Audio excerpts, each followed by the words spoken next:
Our goal is to innovate new technologies, new products, not only that are currently used, but that will be used. We have a number of patents, so we feel like at the forefront of identifying new and important technologies, new and important innovations that we can incorporate into our designs.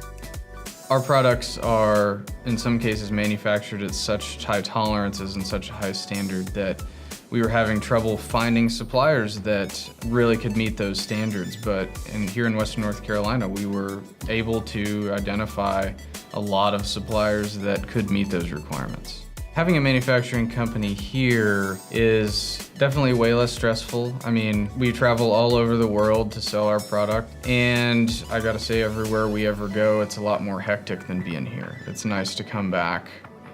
I like how Transylvania County isn't pretentious and that everybody really embraces just the casual nature of the area.